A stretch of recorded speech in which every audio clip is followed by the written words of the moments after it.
आप सबका अभिनंदन करता हूं कि इस नई योजना के प्रति जो उत्साह पूरे प्रदेश भर से युवाओं ने दिखाया है, वह आदरणीय प्रधानमंत्री जी की स्टार्टअप इंडिया और स्टैंडअप इंडिया की ही पॉलिसी को आगे बढ़ाने के प्रति प्रदेश के युवाओं के रुझान को भी प्रदर्शित करता है। हमने स्कीम लॉन्च की है 24 जनवरी 25 को, और हम लोगों को लगता था कि इस वित्तीय वर्ष में यानी 31 मार्च तक 1 लाख युवा उद्यमियों को ऋण मिलना बहुत कठिन होगा और इतने लोग आवेदन भी नहीं कर पाएंगे। लेकिन जब इसका पोर्टल लॉन्च हुआ और इसमें आवेदन मांगे गए, तो अभी आपके सामने मंत्री जी बता रहे थे कि अभी तक 1 लाख के सापेक्ष जो आवेदन प्राप्त हुए हैं वह 2,67,000 से अधिक युवाओं ने अब तक आवेदन किया है।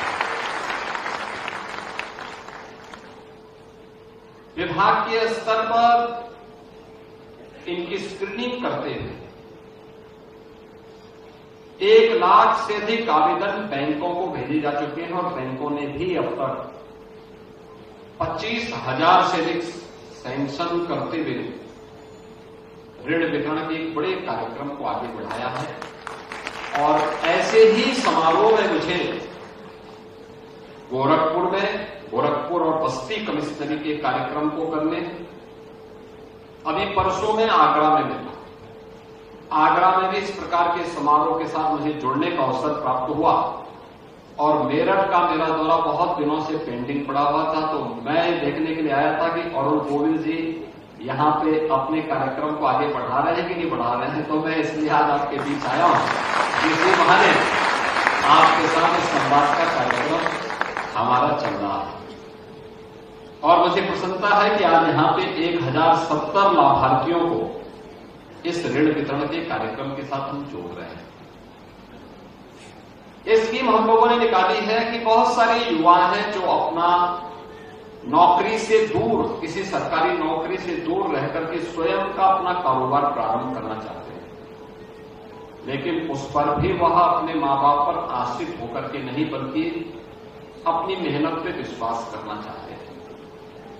और अपनी मेहनत पर विश्वास करने वाले ऐसे युवाओं को प्रोत्साहित करने के लिए, जो अपने पैरों पर खड़ा होना चाहते हैं, अपने मां बाप का संबल बनना चाहते हैं, उन युवाओं के लिए हम लोगों ने व्यवस्था दी है कि पहले चरण में 5 लाख रुपए तक ब्याज मुक्त ऋण हम उन्हें उपलब्ध कराएंगे। यानी जो भी आपके द्वारा ऋण लिया जाएगा उसमें जो भी इंटरेस्ट होगा, उस ऋण पर आने वाले ब्याज की पूरी राशि सरकार उसका भुगतान करेगी।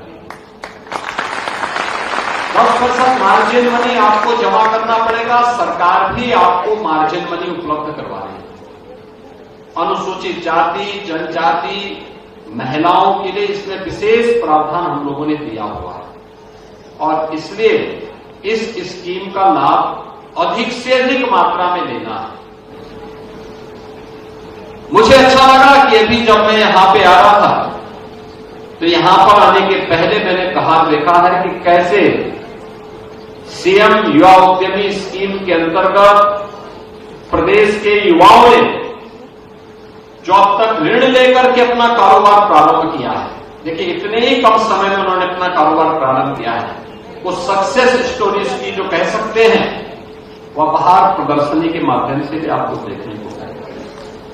इसमें मेरठ के भी हैं, गौतम बुद्ध नगर जनपद के भी हैं, सहारनपुर के भी हैं, शामली के भी हैं, और उन लोगों ने ये साबित किया है कि युवा के लिए चुनौती नहीं होती। अगर सरकार उसके साथ खड़ी हो जाए तो हर चुनौती का सामना करते हुए वह अपना मार्ग प्रशस्त कर सकता है। उत्तर प्रदेश के युवाओं ने इस कार्य में अपने आप को आगे बढ़ाने का काम किया है। बहनों भारत का नया उत्तर प्रदेश है। आज मेरठ और सहारनपुर कमिश्नरी की इस स्कीम को मुझे आगे बढ़ाते हुए प्रसन्नता की अनुभूति हो रही है। होली के ठीक पूर्व 1070 नए युवा उद्यमी हम लोग आज इस क्षेत्र को दे रहे हैं। युवा उद्यमी का मतलब युवा ऊर्जा से भरपूर, उसने ट्रेनिंग ली होगी, उसने मार्केट को टटोला होगा, उसने डिमांड और सप्लाई के नियमों को देखा होगा और फिर उसके बीच से अपना रास्ता निकालने के लिए उसने अपने आप को बिजनेस की लाइन के साथ जोड़ने का काम किया है। यह उत्तर प्रदेश के विकास में भी योगदान देगा। प्रधानमंत्री मोदी जी की मेक इन इंडिया के अभियान को भी आगे बढ़ाएगा। उत्तर प्रदेश को $1 ट्रिलियन की इकोनॉमी बनाने की दिशा में किए जाने वाले प्रयास का भी एक महत्वपूर्ण संबल होगा। और उत्तर प्रदेश $1 ट्रिलियन की इकोनॉमी बनेगा तो भारत को $5 ट्रिलियन की इकोनॉमी बनने में कोई दुनिया की ताकत रोक नहीं सकती है। यह उसी क्रम में, और अगर ये क्रम इसी प्रकार से चलेगा तो 2047 में भारत विकसित भारत होगा, यह भी कोई रोक नहीं सकता। आज प्रदेश में पिछले 8 वर्ष में जो कदम उठाए गए हैं, डबल इंजन की सरकार के द्वारा उठाए गए प्रयासों का परिणाम है कि सुरक्षा की बेहतर स्थिति हुई, कानून व्यवस्था की बेहतर स्थिति का परिणाम। आज प्रदेश में निवेश चारों ओर से आ रहा है। आज निवेश की कमी नहीं, उद्योग लग रहे हैं, हर एक स्तर पर लग रहे हैं, हर जनपद में लग रहे हैं।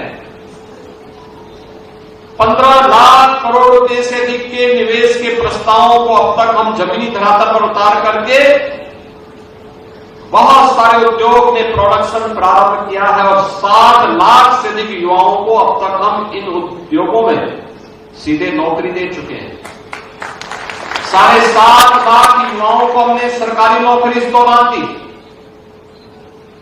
एमएसएमई सेक्टर को, जिसका भारत का सबसे बड़ा आधार उत्तर प्रदेश के पास है, उसको पुनर्जीवित किया गया।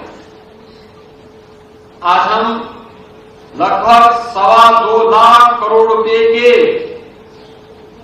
यूपी के प्रोडक्ट को एक्सपोर्ट कर रहे हैं।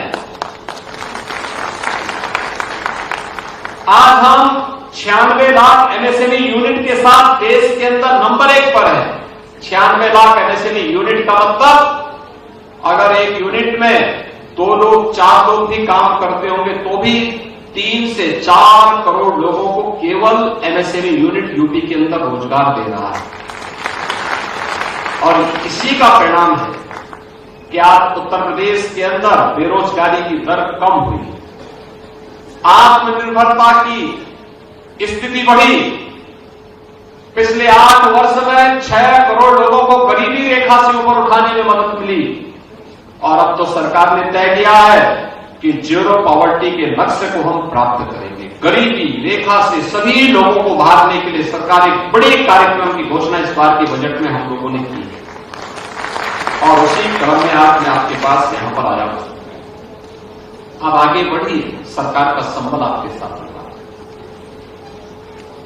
टूल किट सरकार देगी, उस प्रकार का अवसर आपके लिए उपलब्ध करवाएगी। आपके लिए आने वाले किसी भी अवसर के उस बैरियर को हटाने का काम सरकार करेगी और इस बात के लिए आश्वस्त करने के लिए मैं आप सभी मेरठ के नौजवानों को आश्वस्त करने के लिए आया हूं।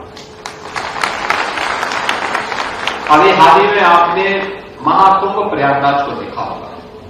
बहनों और भाइयों,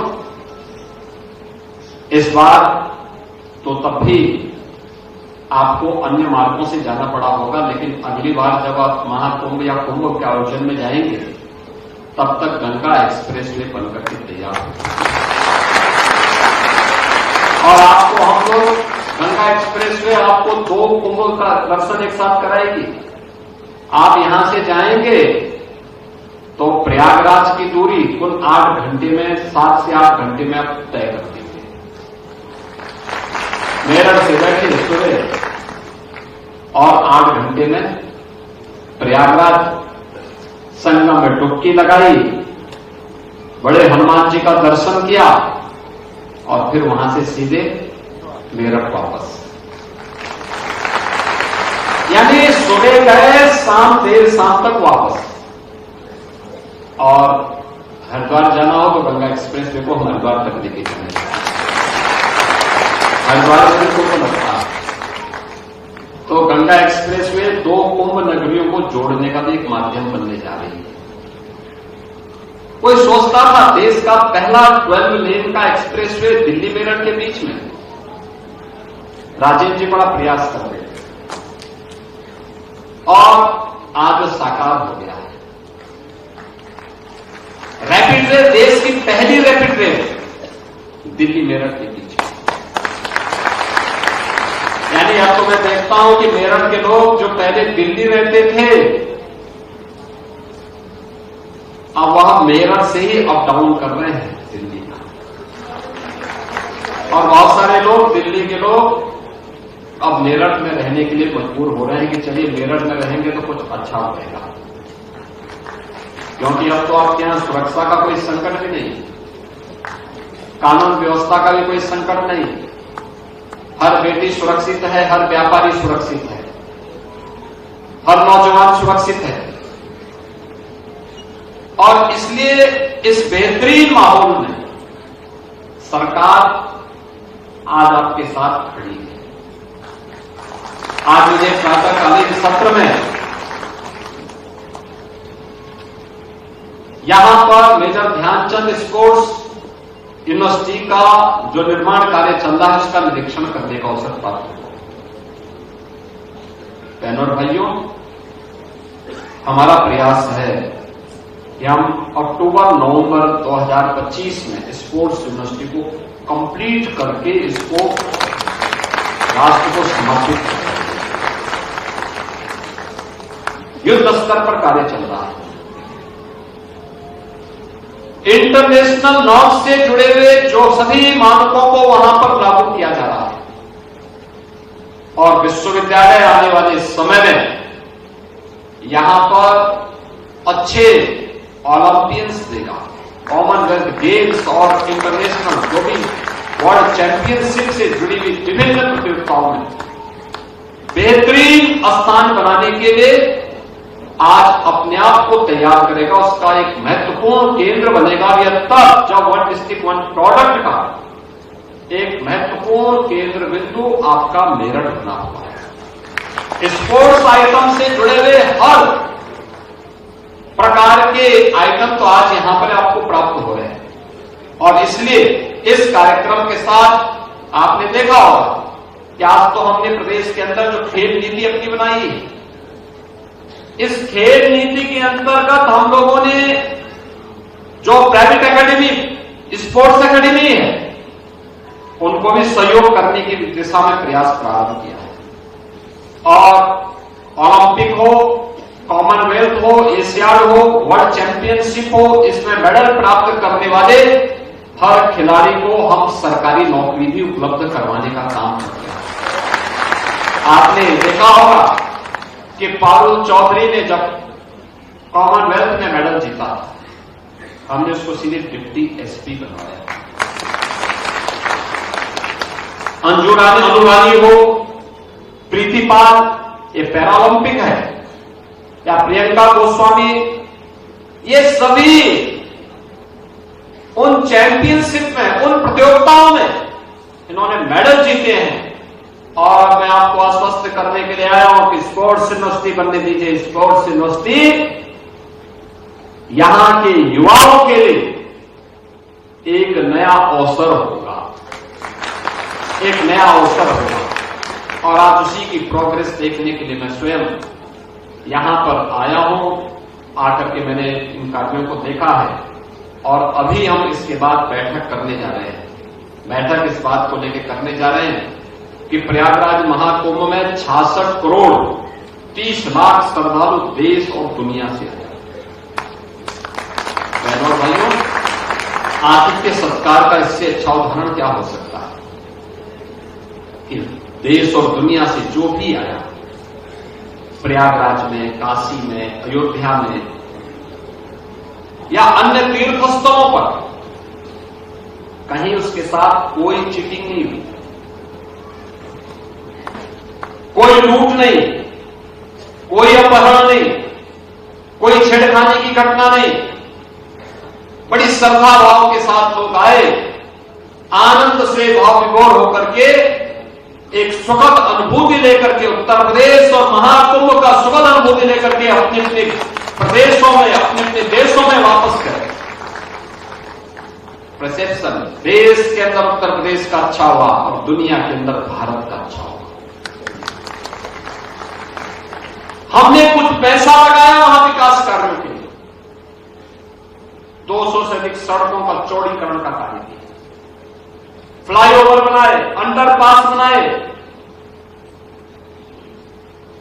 अच्छे कॉरिडोर मंदिरों के दिए। और मेरठ तो क्रांति तरह है।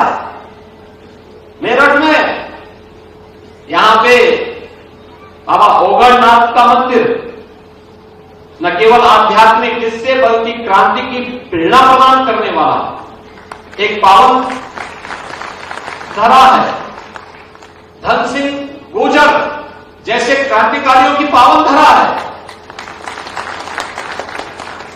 अनेक ऐसे पावन स्थल यहां पर मौजूद हैं जो आधुनिक भारत को एक नई दिशा देने का कार्य करते हैं। और इस पावन धरा को भी हम लोग क्या प्रयागराज की तर्ज पर आधुनिक शहर की, यहां की आवश्यकता के अनुरूप उस प्रकार का इंफ्रास्ट्रक्चर दे सकते हैं क्या? और इसके लिए आज मैं मेरठ में भी आया हूं। अभी सभी माननीय जनप्रतिनिधियों के साथ हम बैठक करने जा रहे हैं इसी बात को। बहनों और भाइयों, विकास के मुद्दे पर मेरठ या पश्चिमी उत्तर प्रदेश कहीं भी पिछड़ने नहीं पाएगा। और मेरठ को हमें अब एक नए, यानी यहां पे चौधरी चरण सिंह विश्वविद्यालय भी है, सरदार वल्लभ भाई पटेल कृषि और प्रौद्योगिकी विश्वविद्यालय भी है, मेजर ध्यानचंद स्पोर्ट्स यूनिवर्सिटी भी है और तमाम निजी क्षेत्र के अन्य विश्वविद्यालय और संस्थान यहां मौजूद हैं।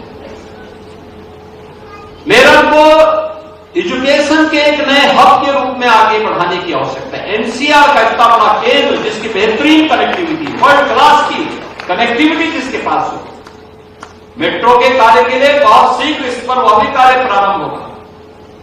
पब्लिक ट्रांसपोर्ट की बेहतरीन सुविधाएं यहां पर देंगे, लेकिन हमें भी मानसिक रूप से इसके लिए तैयार होना उस सुविधा के लिए, और उस सुविधा को सस्टेनेबल बनाने के लिए हमें भी अपने आप को उसके लिए तैयार करना पड़ेगा। और इस दृष्टि से आज हम लोग यहां पर आए हैं। मैं आज के इस अवसर पर जब युवा उद्यमी योजना को यहां पर लागू करते हुए 1070 से अधिक युवा उद्यमियों को विभिन्न बैंकों के द्वारा ऋण वितरण का कार्य हुआ है, मैं उन्हें आश्वस्त करता हूं वे ट्रेनिंग में, वे देखें कार्य को सीखने में कोई संकोच नहीं करना चाहिए। याद करना, जब भी हम अति आत्मविश्वास से कहीं कार्य करते हैं वहीं पे चूकते हैं, वहीं पे मात खा जाते हैं। हमें चूकना नहीं है, अचूक निशाना होना चाहिए। जब जिस क्षेत्र में कदम बढ़ाया तो सफलता हर एक सीढ़ी पे सफलता को प्राप्त करते हुए अपनी मंजिल को प्राप्त करना, इस दिशा में निरंतर प्रयास होना चाहिए। आप सभी उस दिशा में आगे बढ़ सकें, इस विश्वास के साथ होली के पूर्व मैं आप सबको इस सौगात को प्राप्त होने पर हृदय से बधाई देता हूं। आप इस दिशा में प्रयास करें, सरकार आपका संबल बनेगी। मूलधन ही आपको चुकाना है, मार्जिन मनी में भी सरकार आपको सहयोग करेगी, और साथ साथ सरकार आपको जितना भी आपकी पूंजी पर ब्याज आएगा उस पूरे ब्याज का चुकता सरकार करेगी। और सरकार इसी बात को आश्वस्त करने के लिए आपके बीच में यहां पर आई है। मुझे प्रसन्नता है, आपने रुचि दिखाई, इस कार्यक्रम को आप आगे लेकर के चले हैं। अवश्य ही यह आप सभी युवा उद्यमियों के लिए फलदायी स्कीम होगी, इस विश्वास के साथ आप सबके प्रति मेरी मंगलमय शुभकामनाएं हैं। गर्मियों की छुट्टी होने वाली थी, मेरे पापा आने वाले थे, तो हम लोग सभी खुश थे। तो मैं बेड पे चढ़ के डांस कर रहे थे, डांस कर रहा था, लेकिन वो पहले ही आ गए। फ्रीज। तो मैं उस समय तो कंटिन्यू नहीं कर सकता था ना, तो फ्रीज फ्रेम टाइप का हो गया। कसम पैदा कर